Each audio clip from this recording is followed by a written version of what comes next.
Reka nongere mbasuhuze mwese abo dukomeje kubana kuri Bunani Happy TV. Nizere ko mukomeje kugira ibihe byiza aho muri mu bice bitandukanye by'isi dutuyemo, abari ku mugabane wa Afrika, abari ku mugabane w'i Burayi, abari muri Aziya, abari muri Oceania, abari muri Leta Zunze Ubumwe za Amerika. Nizere ko Imana ikomeje kubahundagazaho imigisha yayo, mukomeze muhahe kandi muronke. Abatameze neza namwe, ibihe byanyu bizaza. Iminsi ntabwo ari imwe. Uyu munsi ushobora kuba hari ibibazo ufite mu buzima, ariko mu minsi izaza ibyo bibazo bigakemuka. Ikaze rero, ikaze kuri uyu mwanya tugiye kuganiraho ku makuru y'imikino avugwa muri iyi weekend. Dore ko ari na menshi cyane. Uyu munsi reka duhere kuri breaking news cyangwa se ku makuru yo ku mugabane w'Uburayi, cyane cyane muri za transfer. Nuko rero abaganazi cyangwa se abafana b'ikipe ya Arsenal, muri he nimugure amajezi. Icyo nababwira ko mugure jezi za saison 2025-2026, kubera yuko ikipe kabisa iri ku isoko, iri kongeramo imbaraga zidasanzwe ngo barebe yuko imyaka 3 ishize ikipe ibi ya kabiri ayo mateka bayakuraho, hanyuma bakaba batwara igikombe cya shampiyona. Bisaba iki rero? Bisaba kubaka equipe, ukagira effective ihagije, kuko kimwe mu byo Arsenal yakomeje kugenda izira no kugira umubare w'abakinnyi bakiri bakeya. Rimwe na rimwe umwe yavamo cyangwa se kubera ibibazo by'imvune, ngira ngo murabyibuka, ba Bukayo Saka bavunika, abitwa ba Magalhaes bavunika, abitwa ba Martinelli bakavunika, abitwa ba Odegaard bakavunika. Ikipe ya Arsenal yahuye n'ibibazo, ndetse umusaruro yari ifite utangira kugenda uba nkene.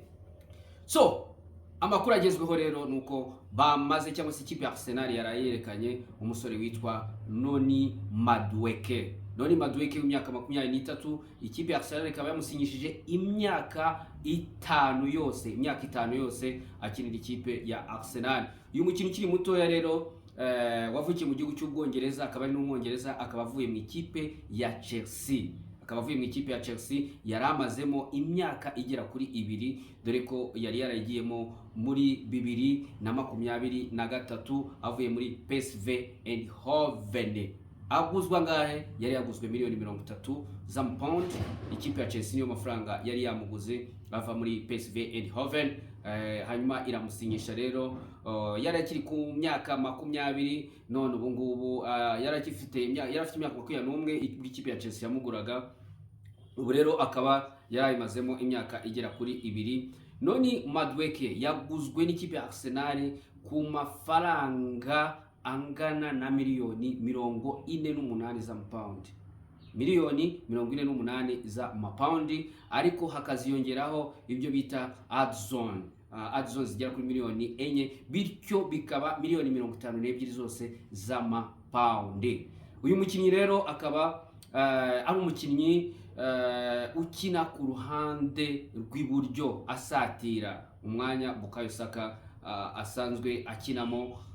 Byumvikana rero ko aje kuba backup cyangwa se kuzajya asimbura Bukayo Saka igihe yaba yananiwe se, cyangwa se igihe yaba yagize imvune. Ariko ngo n'umukinnyi ufite profile yo kuba yakina ku ruhande rwa Martinelli, aho hose naho ngo ashobora kuba yahakina. Impamvu rero Madueke bamuguze, niyo ngiyo kongera umubare w'abakinnyi kandi bakiri batoya. Ikindi nuko uyu Noni Madueke ni umukinnyi w'Umwongereza. Buriya hari politike mu gihugu cy'Ubwongereza ivuga yuko hari umubare runaka w'abakinnyi ugomba kugira bene igihugu cyangwa se bavuka mu gihugu. Noni Madueke rero ni umukinnyi ukomoka mu gihugu cy'Ubwongereza, nubwo ababyeyi be bafite inkomoko mu gihugu cya Nigeria, ariko we yavukiye mu gihugu cy'Ubwongereza, akurira muri Academy ya Crystal Palace ndetse na Academy ya Tottenham Hotspur mbere yuko yerekezaga mu ikipe ya PSV Eindhoven. Uyu rero Madueke bakaba bamaze kumwerekana, akazajya yambara nimero 20 ku mugongo. Birumvikana ko ari nimero yambagwaga n'uwitwa witwa Jorginho wamaze kuva muri iyi kipe akajya muri Brazil.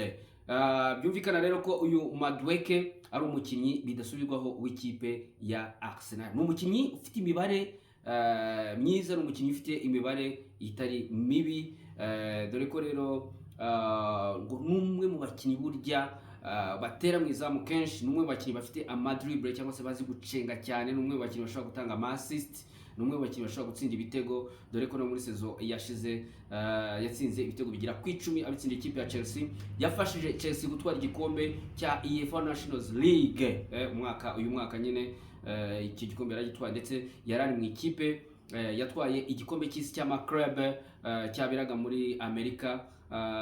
Nubwo atakinnye umukino wa nyuma, ariko yabafasha kugera muri kimwe, yabashije kugera hari imikino yakinnye, ndetse abafasha kugera no ku mukino wa nyuma. Akaba yaramaze iminsi rero ari kuvugwa mu bitangazamakuru, ndetse byari byaramaze no kumenyekana ko yamaze kumvikana n'ikipe ya Arsenal. Nyuma rero yo gukora ikizamini cy'ubuzima ku munsi w'ejo nibwo yateretseho umukono ku masezerano. Byumvikana ko ari umukinnyi mushya w'ikipe ya Arsenal. Akaba yatangaje rero, mbere na mbere abanje gushimira Chelsea, yabanje gushimira umuryango mugari wa Chelsea, ahereye ku mutoza witwa Enzo Maresca, avuga ko ari umutoza w'indashyikirwa, ndetse yamufashije gukura ndetse no kubona umwanya wo gukina. Ikindi nuko uyu Noni Madueke yashimiye abakinnyi bakinanye, ati ndabashimira you guys, ati mwabaye twabanye neza kandi twageze kuri byinshi byiza. Birumvikana nk'ibikombe bibiri batwaye, yaba igikombe cya UEFA Nations League ndetse n'igikombe cya Club World Cup. Birumvikana rero ko yakomeje kugenda abashimira, ndetse ashimira n'abafana b'ikipe ya Chelsea, abaga ati thank you cyangwa se murakoze cyane. Akaba rero ari chapitre nshyashya, ndetse akaba yanishimiye kujya mu ikipe ya Arsenal, avuga ko yishimiye kujya mu muryango w'ikipe ya Arsenal, ndetse ngo ategereje kuzishyura abafana b'ikipe ya Arsenal ndetse n'umuryango mugari w'ikipe ya Arsenal. Ngo agomba kuzishyura icyizere bamugiriye, agomba kwishyura icyizere bamugiriye, atanga ngo ibyo ashoboye byose. Uyu mukinnyi unahamagarwa mu ikipe y'igihugu y'Ubwongereza, dore ko yatangiye guhamagarwa n'umutoza Thomas Tuchel muri 2024, ndetse yaje no gutanga assist y'igitego ubwo batsindaga ikipe ya Andorra. Igitego cyatsinzwe na Ariken, ariwe umuhaye assist cyangwa se umuhaye umupira uvamo igitego. None Madueke rero uwitwa Mikel Arteta yavuze ati ni umukinnyi mwiza, ni umukinnyi ufite impano, yaba kwihuta cyangwa se afite n'imbaraga nyinshi, kandi twizeye ko azaduha byinshi muri ikipe ya Arsenal. Ndetse Andrea Berta nawe sporting director mu ikipe ya Arsenal, nawe akaba yavuze ko basinyishije umukinnyi mwiza kandi ukiri mutoya, ugomba kuzafasha ikipe ya Arsenal mu rugendo barimo rwo gushaka igikombe cya shampiyona ndetse n'igikombe cya Champions League. Birumvikana rero Noni Madueke abafana b'ikipe ya Arsenal mu mwakire. Ese uyu mukinnyi azanye iki muri Arsenal? Azanye icyo navuga nuko icyambere nuko nkuko twagiye tubigaruka, ari umukinnyi mutoya kandi umukinnyi ushobora kuzatanga ibisubizo cyane cyane kuri bande touche, cyane cyane ku ntebe y'abasimbura, dore yuko Arsenal yagiye igira ibibazo nkuko nagiye mbigarukaho bya effective kiri ntoya. Mu gihe bagize ibibazo by'imvune, ukabona harabura abakinnyi bashobora kuziba icyuho. Siwe mukinnyi rero wenyine uje ava mu ikipe ya Chelsea, kuko Arsenal isa nkaho ifitanye umubano udasanzwe n'ikipe ya Chelsea, kubera ko ikunda kuhagura abakinnyi. Ngira ngo uheruka ni Kepa Arrizabalaga, uyu ni umunyezamu nawe waje muri iyi saison uguzwe n'ikipe ya Arsenal kuri miliyoni 5 avuye mu ikipe ya Chelsea. Mu gihe cyashize ngira ngo murabyibuka ko baguzemo uwitwa Jorginho waherutse no kuva muri iyi kipe, ngira ngo nabo murabyibuka. Bahakuye uwitwa Kai Havertz nawe yaje ava mu ikipe ya Chelsea aguzwe miliyoni 72. Undi ni uwitwa Raheem Sterling, nawe wari mu ikipe ya Arsenal muri saison yashize, wari waraje aje ku ntizanyo. Hari n'abandi bakinnyi benshi bagiye bava mu ikipe ya Chelsea baza mu ikipe ya Arsenal, ngira ngo murabyibuka abakinnyi nk'aba Peter Cech, ngira ngo abo bose murakomeza kugenda mu bibuka. So Arsenal rero ikaba akenshi ikunda kugura abakinnyi mu ikipe ya Chelsea. Uyu musore rero Noni Madueke akabaje mu ikipe ya Arsenal, akabaje asanga abandi bakinnyi baheruka kugurwa n'ikipe ya Arsenal. Umukinnyi wa mbere baheruka kugura ni uwitwa Martin Zubimendi rero bamuguye mu ikipe ya Real Sociedad, akaba rero yarasinye nawe imyaka 5, ndetse n'uwitwa Christian Norgard akaba rero nawe yaraje avuye mu ikipe ya Brentford. Aba bakinnyi rero bombi n'abakinnyi bakina hagati, akaba hiyongereho uwitwa Noni Madueke ndetse n'uwitwa Kepa Arrizabalaga. Abo n'abakinnyi bagera muri 3 bose, biyongeraho uyu nguyu witwa Noni Madueke, abakinnyi bagera kuri 4 bamaze gusinyishwa n'ikipe ya Arsenal. The next cyangwa se umukinnyi wundi uza kuza gusinya mu ikipe ya Arsenal ni umukinnyi witwa Christian Mosquera. Uyu nguyu rero akaba ari umukinnyi warusanzwe akinira ikipe ya FC Valence yo mu gihugu cya Espagne. Akaba ari umukinnyi w'umudefenseri ukiri muto cyane ku myaka 21, umukinnyi muremure cyane ufite igihagararo. Akaba asanzwe akina n'ikipe y'igihugu ya Espagne batarengeje imyaka 21. Uyu nguyu rero nawe akaba yaramaze no gukora igeragezwa ry'ubuzima mu ikipe ya Arsenal. Nta gihindutse baraza kumwerekana bidatinze cyane, nawe akubiteho umukono ku basezerano w'imyaka igera kuri 5 kuri miliyoni 13 z'amapaundi, hanyuma asange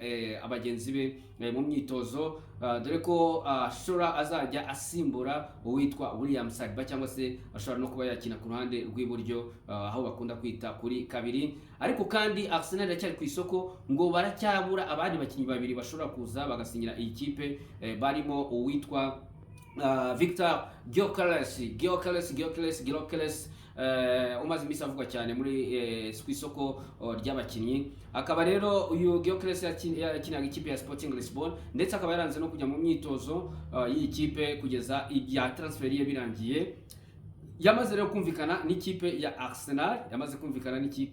Arsenal kuri miliyoni zigera kuri 65 z'amapaundi, ukongera ama add-on bityo zishobora kuba zaba nka miliyoni 70, hagati ya miliyoni 70 na 72, hanyuma akerekeza muri ikipe y'abarashi cyangwa se ikipe ya Arsenal. Mwe bakinnyi bategejwe cyane kuko Arsenal imaze igihe kinini ifite ibibazo cy'abataka, akaba rero yazaza akayitsindira ibitego aho byari byarabuze, hanyuma akaba yabasha kubahisha igikombe. Imikino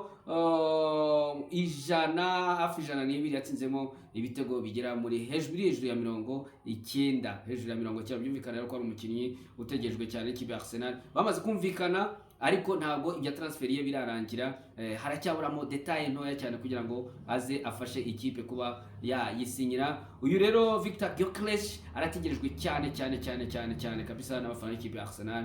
Yemwe mu minsi ya vuba ashobora kuza muri ikipe, gusa ngo bashobora kutamujyana muri pre-season bazakorera muri Singapore, kubera ibyo utu detail dutoya tutarumvikanwaho ku mpande zombi kugira ngo abe yabasha gusinya. Ariko ngo igihe ikipe ya Arsenal izaba yagarutse mu kwezi kwa 8 ku itariki 6 ashobora kuzaba yamaze kugera mu ikipe ya Arsenal. Numwe bakinnyi bategerejwe, yemwe n'abafana b'ikipe ya Arsenal aho bari hose baba bavuga bati azaza ryari, baramutegerezanyije inyota yo kwa Arsenal amaze igihe idafite umwataka kabisa, wa wundi mwataka typique umwe uza akaba yatsinda ibitego 20 muri saison. Birumvikana rero ko bategereje Victor Gyökeres, umunyaswede kabisa, uri mu bataka bahagaze neza cyane kugeza kuri ubu ngo saison yashize ubwayo yatsinze ibitego 54 abitsindira ikipe ya Sporting Lisbon mu marushanwa yose, yaba championnat, yaba igikombe cy'igihugu, yaba muri Champions League. Ngira ngo rero numwe mu bakinnyi beza. Undi mukinnyi ushobora kwikuza muri Arsenal ni uwitwa Eberechi Eze. Akaba ari umukinnyi warusanzwe akina ikipe ya Crystal Palace. Ikipe ya Arsenal rero biravuga ko ngo iri kureba uburyo cyangwa se ibikenewe byose kugira ngo ibe yamusinyisha nawe aze aba ari umukinnyi wa kwiyongera muri squad, bityo Arsenal igafunga isoko. Ibyo byose rero bya Eberechi Eze wa Crystal Palace tuzakomeza kugenda tubitegereza ndetse tuzakomeza kugenda tubibagezaho umunsi ku munsi. Ngibyo rero ibyo mu ikipe ya Arsenal. Ubwo abafana b'ikipe ya Arsenal muri comment muze kutubwira uko mubona ikipe yanyu, muze kutubwira uko mubona aba bakinyi bashya basinyishwe n'ikipe ya Arsenal. Ese ni iki mubategerejeho? Ese nyuma y'imyaka 3 ikipe ya Arsenal ya kabiri bashobora kuza bagafasha ikipe gutwara igikombe cya shampiyona nyuma y'igihe kirekire? Nibyo tugomba gutegereza tukareba muri iyi sezo. Uyu mwaka kabisa uzaba ari umwaka ukomeye cyane, cyangwa se Premier League izaba ikomeye cyane kuko amakipe menshi yari yubatse. So tujye kuri Manchester United, tuvuge kuri Bryan Mbeumo. Bryan Mbeumo rero nawe ibye bisa nkaho byamaze kurangira kuko yamaze kumvikana n'ikipe ya Manchester United ndetse n'ikipe ya Brentford yamaze kumvikana n'ikipe ya Manchester United kwisinyira imyaka igera kuri 5. Yari bid ya gatatu, batangiye bashyiraho 50, bashyiraho 55, bashyiraho 60, ariko ubu ngubu bamaze gushyiraho miliyoni 65. Hagomba kwiyongeraho arizo zigera kuri miliyoni 6, bityo bikaba miliyoni 71. Hanyuma ikipe ya Brentford ikaba yamaze kumvikana n'ikipe ya Man U kuri uyu musore w'umunyakameroni ukina nawe imbere asatira, akaba rero agomba kuza mu ikipe ya Manchester United vuba hanga cyane bitazatinda. Byumvikana rero ko uyu Bryan Mbeumo kuva muri ikipe ya Brentford ngo nawe azatanga byinshi ku bigendanye n'ubusatirizi. N'umwe bakinyi bitwaye neza muri sezo yashize ari kumwe n'ikipe ya Crystal Palace ndetse ari kumwe n'ikipe ya Brentford mbabarira, akayifasha no gutsinda ibitego ndetse no gutanga imipira ivamo ibitego. Yaramaze iminsi rero yifuzwa n'umutoza Ruben Amorim utoza ikipe ya Manchester United ngo aze abafashe kuba yakomeza uruhande rw'imbere, dore ko Manchester United nayo ku ruhande rw'ubusatirizi bagifite byinshi byo gukora.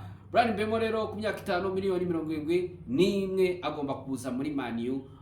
Ni deal yamaze kurangira, ni ikibazo kigiye kugira ngo bamwerekane ndetse ngo ashobora no kuzakinira ikipe muri imikino ya pre-season bagomba gutangira mu cyumweru gitaha. So ngibyo rero, ariko azaza hari abasohoka. Garnacho agomba gusohoka muri ikipe dore ko atari no kumwe n'ikipe mu myitozo.